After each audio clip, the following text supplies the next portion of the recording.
Bonjour à vous, docteur Fodé Cissé. Bonjour. Bienvenue à Mirador. Merci. Le plaisir de vous recevoir. Je rappelle, vous êtes le président du MPP, Mouvement pour le Progrès, et précédemment directeur général de la CNPS, Caisse nationale de prévoyance sociale. Mamadou Ouri, donc on a voulu l'inviter pour entendre sa version des faits lorsqu'il était au comité ad hoc installé au chapiteau au lendemain du coup d'État du 5 septembre. Oui, la culture de la redevabilité impose, évidemment. Il nous a été donné donc de constater que après la comparution de Damaro qui a dit qu'on devrait lui demander la justification de moins de 9 milliards de francs guinéens maintenant, au lieu de 15 milliards, que les 6 milliards étaient dans les caisses et par après on a eu dans les caisses de l'Assemblée nationale. Dans les caisses de l'Assemblée, donc dans les comptes de l'Assemblée à la Banque centrale, nous avons eu des numéros de chèques qui donc, si vous voulez, confirment qu'il y a eu des dépenses, des exécutions. Ouais. Et par la suite, aussi d'autres informations comme quoi il y avait une commission au CHAP, appelée commission du chapiteau, et qui donc recevait ses besoins de dépenses, pas seulement que de l'Assemblée, mais d'autres entités, à la tête de quelle structure vous trôniez. Est-ce que déjà vous confirmez qu'il y avait une commission chapiteau à la tête de laquelle vous étiez, docteur Fodé Cissé. C'est déjà la question d'entrée. Merci et je vais vous répondre, mais par ma manière aussi. Bien. Ok. Merci M. Diallo, merci à mes amis de FIM FM. Très bien. C'est ma première fois de passer sur votre plateau. Oui. Et c'est vraiment un plaisir. Merci. Plaisir partagé. Merci beaucoup. Généralement, je n'aime pas commencer mes interventions par une assertion, mais je vais le faire. Ça vous permettra de comprendre un peu où est-ce que je vais aller. Ouais. Ceci dit, j'aime bien un philosophe, Platon, qui, en donnant son avis sur ce qu'on appelle l'ontologie, il dit que les hommes sont enchaînés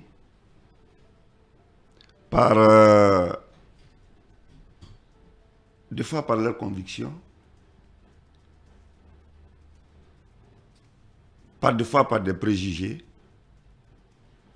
ou par des certitudes. Ouais. Qu'est-ce que vous voulez dire concrètement? Je vais dire par là c'est quoi? Oui. Ce que mon intervention, je vais être du côté de la conviction et des certitudes. Ok. Des preuves. Parce que à cela je crois. Je ne veux pas être du côté des préjugés et des croyances ou des opinions qui le plus souvent sont imposées par des milieux ou par l'époque ou par des groupes d'intérêt. Ceux-là ne sont pas dans l'intérêt général. Moi, je suis du côté des convictions, de la certitude. Donc de l'intérêt général. De l'intérêt général. Bien. Alors, c'est cela que je vais... Ouais. J'ai l'impression d'entendre Sékou Touré là, sincèrement. Et ce que je vais vous dire, lorsqu'il y a la rupture dans la gouvernance d'un État, ça provoque un choc. Cette rupture dans la gouvernance d'un État, c'est ce qu'on appelle communément coup d'État. Nous, qui avons fait politique et management, on dit rupture dans la gouvernance d'un État, rupture brusque. Ceci secoue les fondamentaux d'un État. Premièrement, la population. Il y a un problème de cohésion qui est là, qui s'oppose. Est-ce que la population va adhérer? Est-ce qu'il n'y aura pas de règlement de compte? C'est le premier défi à relever. Ouais. Le deuxième défi, très rapidement. Ouais, j'aurais aimé qu'on aille trois défis. Non, je vais vous revenir tout à l'heure. C'est les défis territoriaux. Il faut la sécurisation des frontières. C'est un énorme défi. L'administration du territoire, c'est un défi aussi. Tout ça, c'est les défis liés au territoire. Troisième défi, quand il y a rupture brusque, c'est le défi de citoyenneté qu'on appelle le défi de souveraineté. Là, nous sommes une république, le pouvoir ne se transmet pas par la violence, le pouvoir ne se transmet pas par la monarchie, le pouvoir se transmet par la population. Vous comprenez un peu? Sur le plan international, nous sommes tenus par ce défi. Il faut justifier le coup d'État parce que nous avons nos engagements au niveau international. Effectivement. Le quatrième défi, quand il y a la rupture brusque, comme ça, c'est le défi lié à la gestion du pouvoir public. Tout ça, le 7 septembre, nous l'avons connu. Les principaux défis là étaient là. C'est ce qui a justifié, nous, notre présence aux côtés de nos amis du CNRD. Vous parlez de qui, nous? Nous, je veux parler moi, je parle de moi. Oui, mais ma personne. Comment vous êtes retrouvé là? Comment vous êtes retrouvé là, docteur? Pourquoi vous? Pourquoi moi? Parce que vous connaissiez, vous connaissiez avant le colonel? Non, pas du tout. Et je ne veux pas qu'on en arrive là parce que je veux... quand même. C'est pas des questions. Je suis venu en tant que patriote pour appuyer. Bien. N'importe qui aurait pu c'est comme ça que je me suis retrouvé. Vous avez été sollicité? S'il vous plaît, oui, j'ai été sollicité. Très bien alors. Oui. Bien entendu, par ma compétence pour venir appuyer. Bien. C'est comme ça que je me suis retrouvé là pour lever ces défis-là. Alors, c'est 3 défis, 4 défis colossaux qu'il faut essayer de relever de façon concomitante, très rapidement, pour que l'État soit debout.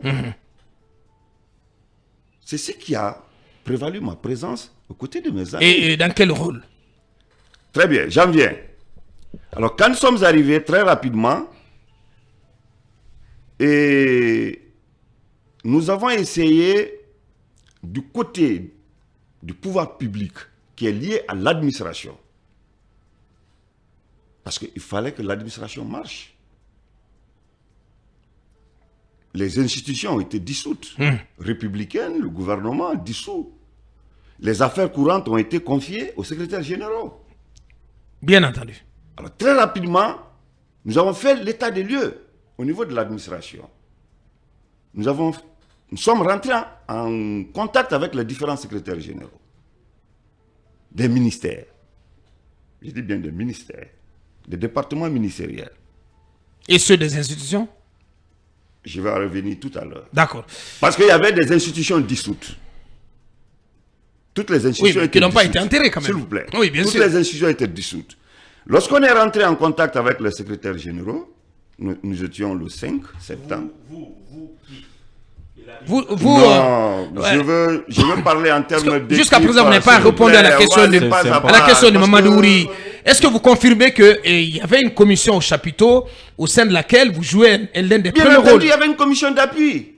Ça s'appelle la commission d'appui. On appelle la commission d'appui. Et c'est vous qui étiez à la tête? Bien entendu. Et bien voilà, je pense que vous avez répondu finalement à cette question. Allez, ce qu'on va faire, docteur, si vous permettez, docteur. Oui, on va revenir. Parce qu'on est obligé de marquer la pause, s'il vous plaît. S'il vous plaît, docteur. On est obligé de marquer la pause pour nos obligations commerciales. Ça commence bien et on vous promet donc qu'on va aller au fond des choses avec notre invité.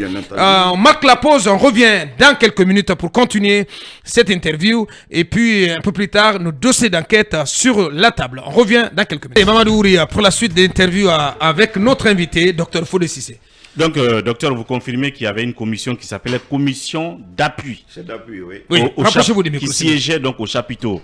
Bien entendu. Communément appelé chapiteau, sur l'esplanade donc du Palais du Peuple. C'était quoi l'objectif de cette commission? C'était quoi la motivation de sa mise en place? Vous faisiez quoi dans cette commission exactement? Ok, comme je l'ai... Vous avez travaillé sur quel dossier? Comme je l'ai dit à l'entame, c'était une commission de facilitation. Et d'appui. Et lorsqu'il s'agit de... Parce que quand le coup d'État a été effectué, il y a eu beaucoup de choses que nous avons faites, mais comme vous dites, de recadrer le débat, on va essayer de recadrer. On va aller à l'essentiel. À l'essentiel. Et la question, parce que c'était le 5 septembre, la question du paiement des fonctionnaires s'est posée, et des contractuels, parce qu'on était en fin du mois. Que faut-il faire?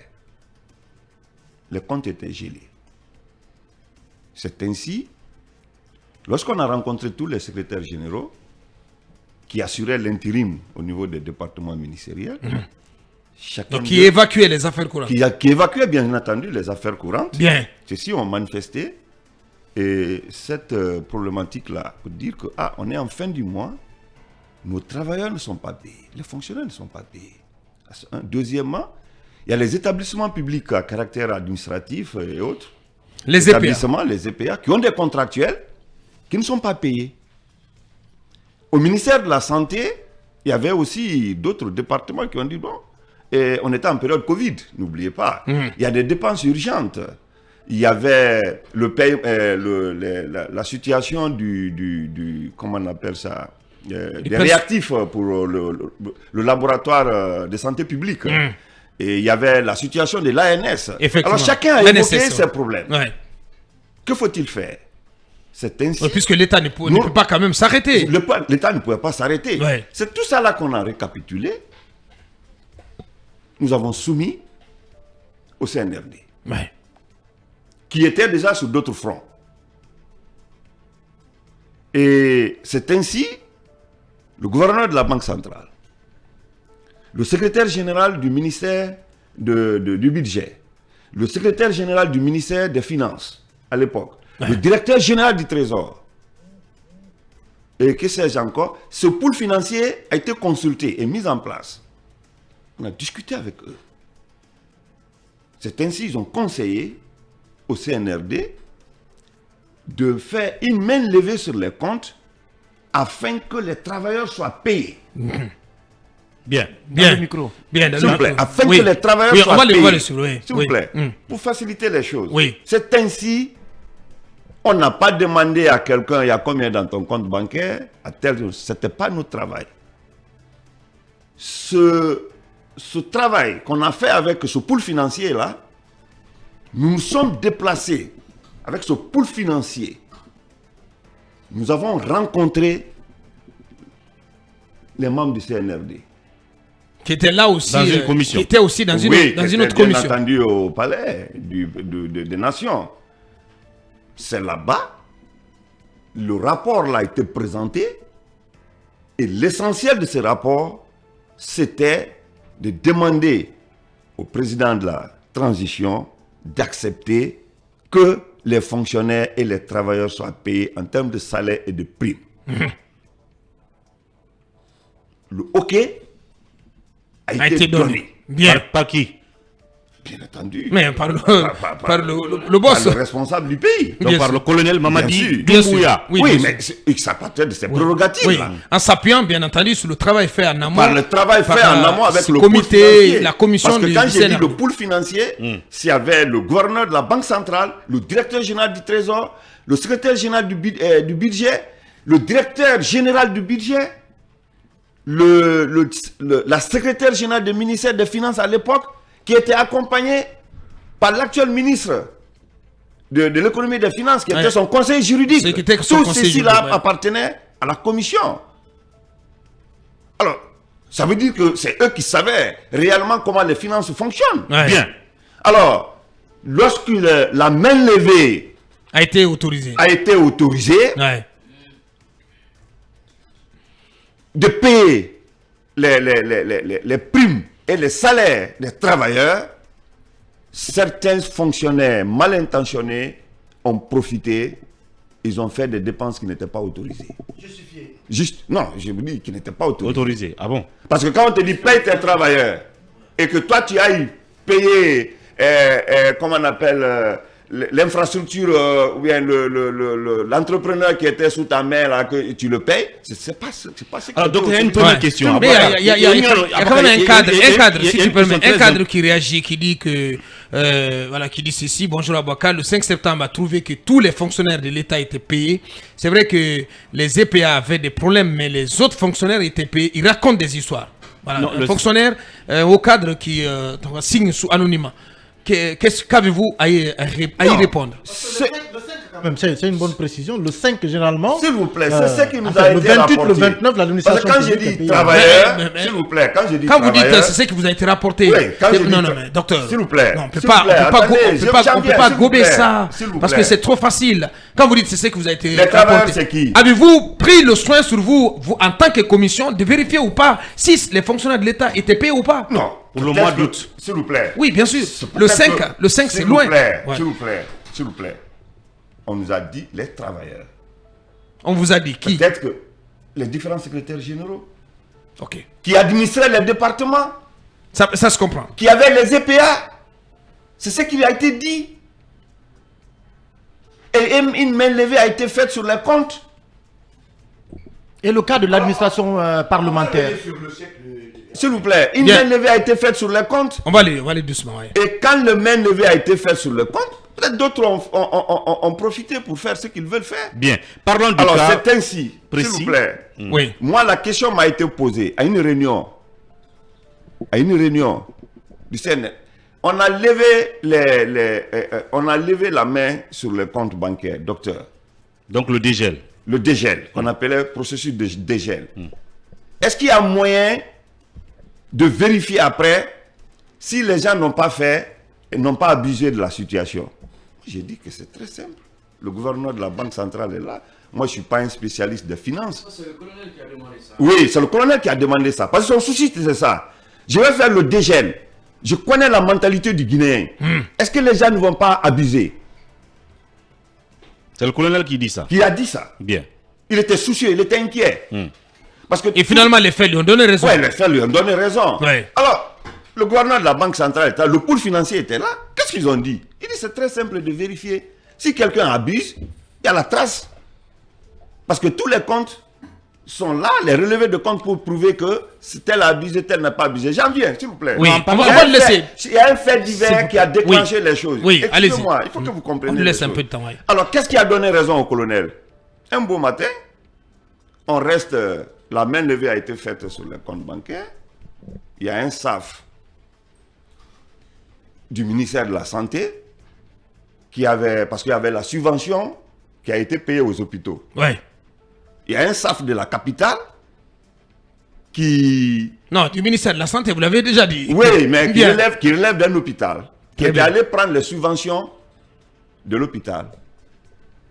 Il sort tout l'argent. Il est intercepté au pont par les éléments de force spéciale. Il sort tout l'argent Il sort tout l'argent. de la subvention. De la subvention. Il met dans son coffre. Environ combien? Je n'avais pas d'idée. Bien. Honnêtement. Alors, quand il a été intercepté par les éléments de force spéciale, ils l'ont amené au même chapiteau et on l'a conduit dans... Au QG. Au QG. Ouais. Alors, c'est ainsi, les gens ont dit, ah, voilà ce qu'on craignait. Voilà ce qu'on craignait.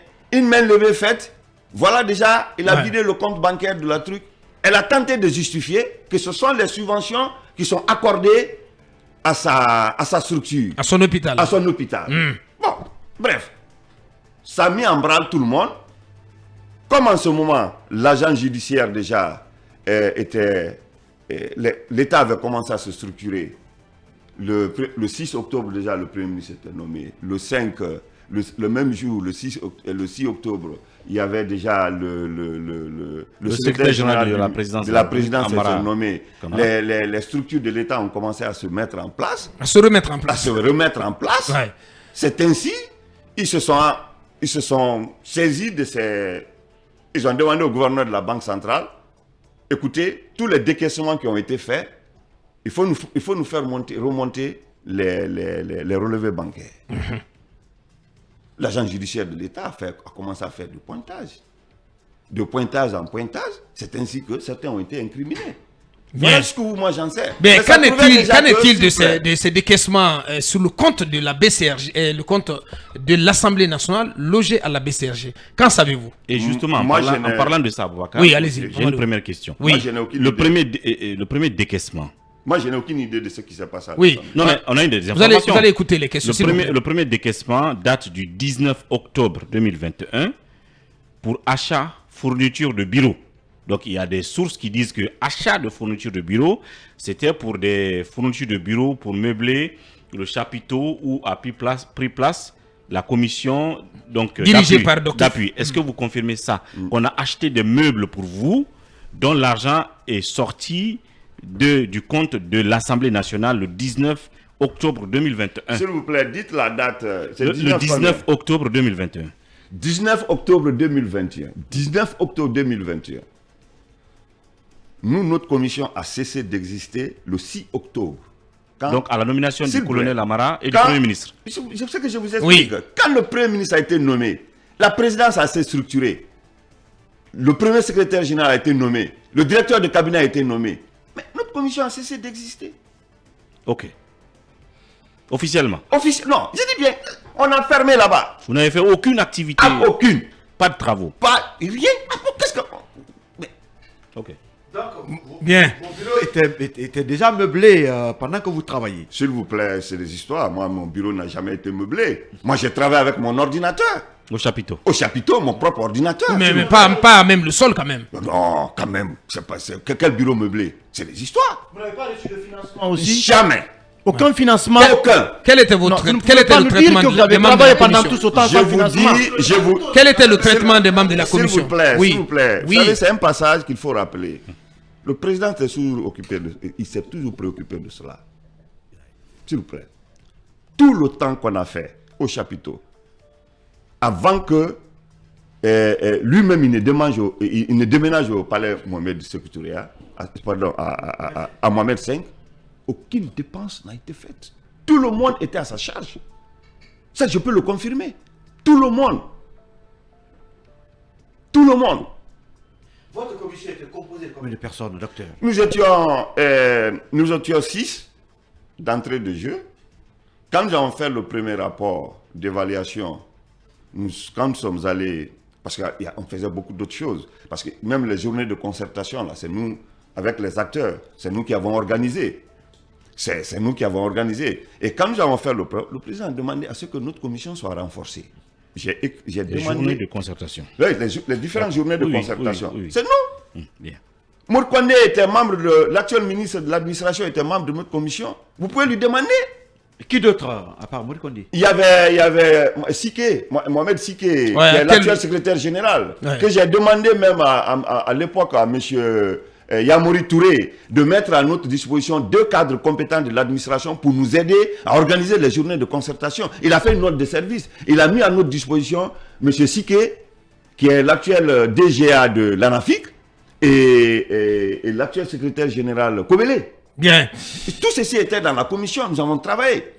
Et quand ils disent que cette sortie d'argent, c'était pour meubler notre bureau, mais je m'inscris en faux. Moi, je peux attester. Bien. L'imprimante, s'il vous plaît, il faut que vous donniez allez-y, détails. allez-y, oui, on a d'autres questions à vous poser. Les ordinateurs, l'imprimante, qui ont servi même à organiser ces journées de concertation. Les badges qu'on confectionnait sont venus d'où? De l'ONG de Mori et de mon cabinet.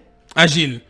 Oui, mais attendez. Oui, mais à quel titre? Non, attendez. Mais à quel titre? Non, cabinet. Je veux dire, avocat, j'essaie de voir les dates. Hein. Je ne sais pas si je me trompe. Les journées de concertation, on parle du 15 septembre. Vous étiez là? Oui, bien sûr. Oui. Il dit que leur commission était dissoute déjà. Leur commission a cessé de fonctionner Le 6. à la nomination du PM et du Donc le secrétaire général de la 6 présidence. octobre. Oui, bien sûr. Ou bien? Oui. Voilà. Okay. Non, les consultations ont eu lieu en septembre. Bien entendu. Les consultations ont eu lieu en septembre, c'est septembre. nous qui avons organisé à partir du 6, Ouais, en tant que qui? C'est ça ma question. en tant que commission d'appui. Alors, l'autre question sur les 6 milliards, disons-le tout net, est-ce que, à votre avis, il est de la responsabilité aujourd'hui de la justice guinéenne, de la CRIEF notamment, d'interpeller sur le cas précis de cette sortie des 6 milliards, d'interpeller à l'époque, celui qui était à l'époque le secrétaire... Non, je pose la question puisque vous avez parlé des secrétaires généraux. Celui qui était le secrétaire général de l'Assemblée nationale à l'époque, puisque je vous posais la question de savoir, est-ce que vous avez eu aussi à traiter avec les secrétaires généraux des institutions dissoutes puisqu'elles n'avaient pas été enterrées? Est-ce que vous avez eu des rapports de travail, de séances de travail avec les secrétaires généraux des différentes institutions dissoutes? Est-ce qu'aujourd'hui, vous pensez que Dr Berete doit être interpellé sur comment cet argent a été sorti et comment il a été dépensé? Monsieur Diallo, moi je suis pas de la justice. Non, mais je pose une question. Alors, à la lumière du travail qui a été fait par votre commission. Il appartient à la justice de mener ses enquêtes. S'il vous plaît. Moi, j'ai dit ma part de ce que je sais de la situation. Mais vous n'avez pas travaillé avec Les secrétaires généraux des institutions. La Cour des comptes, par exemple, aussi. Mais là, il y a le cas de l'Assemblée nationale, c'est ce qui nous intéresse. Oui. Je vous dis, on a réuni tous les secrétaires généraux. Y compris ceux des institutions. Ah, bien entendu. Voilà. Les institutions qui ont été réhabilitées. Quel a été le Mais message? pas celles qui ont été dissoutes et qui continuent d'être... J'ai dit bien les institutions qui ont été réhabilitées. En l'occurrence, La Cour des comptes, la HAC. la HAC, la Cour suprême. Qu'est-ce que vous avez découvert? En termes de quoi? en termes de gestion. Notre rôle, c'était pas de Non, mais- gérer. Notre rôle, Docteur. c'était de dire, voilà le message. Si vous avez des travailleurs... Mais vous avez travaillé sur les finances, c'est ce que vous avez dit. Non, on n'a pas travaillé sur les finances, Non. vous ne comprenez pas. J'ai dit, Non, notre rôle... monsieur On va Cissé, l'écouter. Bassirou. Bon, si Oui, vous- j'ai allez-y, dit allez-y, notre rôle, allez-y. C'était un rôle de facilitation. On n'était ni inspecteur, ni gestionnaire. Notre rôle, c'était de relayer, de faire la facilitation. C'est de dire aux secrétaires généraux, vous avez exprimé le besoin de payer vos travailleurs, que vous avez des dépenses urgentes. Vous avez telle préoccupation, telle préoccupation. Nous avons transmis les préoccupations au CNRD avec l'appui du pool financier. Ils ont dit que parmi vos préoccupations, pour le moment, la seule chose à faire, c'est de payer vos travailleurs. Point. Le reste, ça va attendre l'arrivée Ouais. du gouvernement. Si on vous comprend l'arrivée- bien, avant de passer la parole à Manu, in fine, à la fin du compte, Oui. vous n'êtes pas du tout intéressé au cas de l'Assemblée nationale. Votre commission. Non, pas du tout. Pas du tout. Pas du tout. Mais voilà. Ils ne sont pas intéressés à cela. Justement, ma question Non, qui c'est pas consistait intéressé à ça. à savoir s'ils ont vu passer ces chèques. Pas C'était ma seulement question. l'Assemblée, toutes les institutions, tous les EPA. Il y a combien d'EPA? Il y a combien de ministères? Il y a combien d'institutions qui ont été réhabilitées? Non, ce n'était pas notre rôle de gestion. On n'était pas des gestionnaires. Est-ce On que, n'était pas des inspecteurs. est-ce que vous est arrivé à faire le constat donc de comportement qu'on pouvait reprocher à certains secrétaires généraux de département? Et de quelle nature? Je ne comprends Non, pas de votre... des reproches dans ces sorties abusives d'argent. Non, mais on a fait une mise en garde. Lorsqu'on leur a dit, lorsque le président a exprimé son souci de dire, ah, attention, le Guinéen, dès qu'on va lever la main, on va faire une main levée, les gens vont en abuser. Justement, On a fait le retour au d'où ma secrétaire question, général. docteur. Oui. Y a-t-il eu ou pas des secrétaires généraux? Parce que ce sont eux qui S'il vous plaît, monsieur évacuent Diallo. les affaires courantes. On leur a dit, Oui. le président, bien entendu avec le pool financier, hein, le président, le souci des membres du CNRD, c'est ça. On va dégeler, mais n'abusez pas de compte. C'était le message qu'on a relayé à tout le monde. Alors, pour les journées de concertation, vous avez dépensé, et c'était à hauteur de combien? Parce que vous parlez de votre cabinet, vous parlez aussi d'Agile de Morikonde. Quel était le montant? Voilà, le rapport, en fait. Parce que... Oh, les journées de concertation, c'était quoi? Les gens, premièrement, c'est l'encre quand même. Oui. L'encre qu'on payait pour mettre dans nos... Quoi qu'il arrive, S'il vous vous avez plaît. affirmé que Agile a donné de l'argent, en tout cas Non, financé ou préfinancé. J'ai dit, Mouri et moi, Mouri était à l'époque Agile. secrétaire exécutif d'Agile. Moi, j'avais un cabinet, le Health Consulting Guinée, et j'étais aussi directeur préfectoral de la santé à Dubreka. Agile avec $1 million de fonds, quoi. Sorry? Oui, je veux dire avec $1 million. Non, pas du tout. C'était quoi? Payer des encres, payer quelques papiers. Et Après, s'il vous plaît, on avait les macarons. quand même, dans notre cabinet, chacun est venu avec les lamineuses là. Vous connaissez les lamineuses avec lesquelles on fait des badges là? Moi, on imprimait, par exemple, on disait presse. Le jour où la presse devait venir, on a mis sur des papiers, trucs comme ça là, papiers volatiles comme On ça. plie. On plie, presse. Après, on découpe. Avec, ce sont des outils que donc chacun c'était avait dans pas, son c'était pas cabinet. grand chose. Non, on a découpé ça, on a laminé. Bien. Et on mettait les cordes là, et puis on distribuait au groupe. Et il y a cette remarque quand même d'un de nos grands auditeurs. Mais effectivement, en contrepartie, chaque membre de la dite commission a bénéficié d'un poste. Donc, ils n'ont pas travaillé pour rien. Parce que vous êtes retrouvé à la tête de la Bien sûr, CNPS, bon, alors on va en parler. Après, vous avez eu des ennuis. Vous êtes retrouvé devant la CRIEF. Mais oui, je sais. Vous avez été blanchi après. Oui, c'est important. Quand même. Vous êtes un haut commis de l'État. Vous m'avez oui. invité. Vous m'avez on en invité profite, pour... docteur. Non. Ben, restons, non, mais c'est restons focus. Ici, c'est une émission, c'est un espace de reddition des comptes également. On va disperser les choses. Non, mais on en profite. Restons Professeur focus. Cissé, Oui, oui, mon cher. on a l'impression que vous n'avez pas été bien récompensé. Vous étiez là aux premières heures de la prise du pouvoir par le colonel Mamadi Doumbouya. Vous avez travaillé dans cette commission. C'est tout le travail que vous avez fait. Aboubakar l'a rappelé, parmi les gens qui ont travaillé avec vous, certains ont bénéficié des postes importants. Vous, qu'est-ce qui s'est passé par la suite exactement? Pour que vous vous retrouviez à la touche. Bon, qu'est-ce qui s'est passé? Moi, je n'appellerai pas ça à la touche. Je mets ça au compte de moi. Mais si... C'est le cas aujourd'hui, docteur. Mon cher ami, d'abord, destin. vous étiez du RPG quand même. Vous avez des regrets. À l'avènement du pouvoir. Vous avez des regrets aujourd'hui? À l'avènement du pouvoir du CNRD. Mais si. Non, je n'ai pas de regret d'avoir servi mon pays. Non, vous avez des regrets. Pas du tout. D'avoir été écarté. Pas du tout. Je pense que ce n'est pas ma première fois de... Je pense que après le procès, je suis sorti sur Espace. La même question m'a été posée. Tout ce qui s'est passé, moi je le mets au compte du destin. Pourquoi je vais être rancunier? Il y a une vie. La vie n'est pas liée au poste. Je suis médecin. J'ai des compétences, j'ai des expertises. Il n'est pas dit obligatoirement qu'il faut un poste pour servir son pays. Quelle est votre situation aujourd'hui avec la justice? Vous êtes totalement sorti d'affaires ou pas? Je pense que la situation, c'est fini. C'est fini. Totalement blanchi. Je ne suis plus...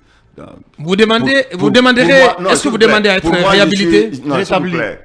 Non, je suis en train de servir mon pays autrement. J'aime bien ce pays-là. De quelle façon? J'aime bien ce pays. Vous savez, nous avons mis en place un mouvement, le mouvement pour le progrès. Politique. Le progrès du progrès politique et citoyen, comme vous voulez. Pas un mouvement de soutien? Non, pas du tout. Le monde aujourd'hui bouge, on est déréglé, il y a trop de phénomènes. Il y a un phénomène dont vous ne parlez pas assez, vous êtes de la presse. L'amour pour ce pays. L'élite a abandonné ce pays, pour la plupart. L'indicateur de réussite a changé en Guinée. Aujourd'hui, celui qui a les moyens, et cela date de plus de 30 ans. Je le dis, je pèse bien mon mot. Ça a commencé. Les gens aujourd'hui ne sont plus fiers du pays. Quand quelqu'un a les moyens, il installe sa famille où? De l'autre côté. Ouais. Alors aujourd'hui, qui va faire nos routes? C'est-à-dire que l'élite a démissionné. Allez-y dans l'arrière-pays. L'esprit est là, mais l'âme et le cœur sont ailleurs. Oui. C'est le problème. Docteur, aujourd'hui, aujourd'hui, quelle est la nature de vos rapports avec le colonel? C'est de bons rapports. Vous continuez de le fréquenter, de le voir? Quand même, vous êtes... Mais ce sont mes amis. Vous êtes des grands amis quand même. On est des amis. Vous avez été réhabilité, vous n'êtes pas nommé, vous n'êtes non, pas dédommagé. Vous savez, ce sont mes amis. Je confirme que ce sont mes amis. Alors, quel regard vous portez aujourd'hui sur... Les amitiés doivent résister au temps. Quel regard vous portez aujourd'hui sur la conduite de la transition? Va-t-elle dans la bonne direction? Est-ce que vous sentez l'homme que vous avez connu, donc qui, avec une main de fer, est allé déloger Alpha Condé, tout son système, le 5 septembre? Vous pensez qu'il est toujours sur la bonne trajectoire, qu'il est en phase avec les engagements de départ? Je vais vous dire une chose. Oui, en toute honnêteté. Cela très bien. que moi-même. Oui, en toute honnêteté. Il y a quelques jours, j'étais à Zéro. Excusez-moi, parce qu'il y a beaucoup qui travaillent avec lui, qui sont de son entourage, qui pensent qu'il est comme pris en otage par le système, le même système qui déconstruit tout en Guinée. Vous savez, ce pays, oui, quelle que soit l'intention, la bonne intention qu'on a, quand vous arrivez au pouvoir, vous êtes pris en otage par l'élite. C'est le cas du colonel aujourd'hui. Le comportement de l'élite. Ce monsieur, je le connais. Je l'ai fréquenté. Ouais. J'ai été l'un des hommes les plus proches de lui. Effectivement, c'est pourquoi on vous amène à parler de lui. S'il vous plaît, il aime ce pays. Il a de bonnes intentions. Aucun doute là-dessus. Quand j'ai suivi son discours aux Nations Unies, et le dernier qu'il a fait lors de l'an 65 de l'année, il dit qu'il faut s'inspirer du passé pour mieux construire l'avenir. Mais ce discours-là, c'est fondamental. Mais quand j'ai suivi ce discours, l'élite aujourd'hui qui l'entoure, je ne vois pas ce comportement-là dans le je vois pas ça dans le comportement de l'élite. Et les anciennes pratiques aussi sont en train de revenir. S'il vous plaît, je vais vous dire quelque chose. Je ne vois pas ce comportement. Parce que pour moi, quand on s'inspire du passé, dans le micro, s'il vous plaît. Quand on doit s'inspirer du passé, que faisait l'élite du passé? L'élite du passé aimait ce pays profondément. le fonctionnaire se déplaçait, l'élite du passé, le fonctionnaire se déplaçait avec sa famille. Quand tu es nommé gouverneur, tu te déplaces avec ta famille. Quand tu es nommé préfet, tu te déplaces avec ta famille. Quand tu es... Pour aller à l'intérieur. Oui, bien sûr. L'élite du passé n'installait jamais sa famille ailleurs. Ni à Dakar. Allez-y à Almadi, c'est bourré des appartements, des Guinéens, de l'élite. L'élite du passé n'installait pas sa famille ailleurs. Il installait sa famille ici. Il avait l'amour de ce pays. Il se battait pour le système de santé. Il se battait pour l'éducation. Il faisait preuve de patriotisme économique. Il se battait pour trucs. Ouais. Mais il y a un décalage profond. Est-ce que cette élite-là, on peut l'appeler aussi l'entourage? Oui, mais il a déjà dit qu'il ne sent pas cela. En tout cas, Non. dans... Je suis gêné. Oui. Regardez, vous êtes de la presse. Passez au scanner un peu ce qui se passe. Passez au scanner. Non, monsieur, Moi, j'ai été à l'intérieur, s'il vous plaît. S'il vous plaît, moi, j'ai été à l'intérieur du pays. J'ai été là à l'intérieur du pays. Tu trouves des fonctionnaires, des hauts fonctionnaires de l'État.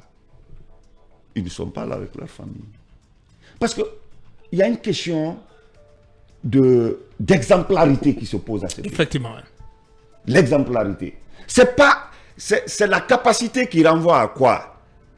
La capacité, c'est-à-dire qui renvoie généralement très exigeante, qui pourrait être citée comme un modèle. Bien. Ce n'est pas le respect seulement des normes administratives. Mais ce sont des valeurs. Ces valeurs-là aujourd'hui n'existent pas. Vous pensez qu'à l'allure des choses, votre ami, le colonel, qui est le patron du pays, pensez qu'il a besoin d'être sauvé ou qu'est-ce qu'il doit faire pour redresser la barre? Moi, je pense que aujourd'hui, un remaniement S'impose. Il faut donner un nouveau souffle. Ouais. Il faut donner un nouveau souffle.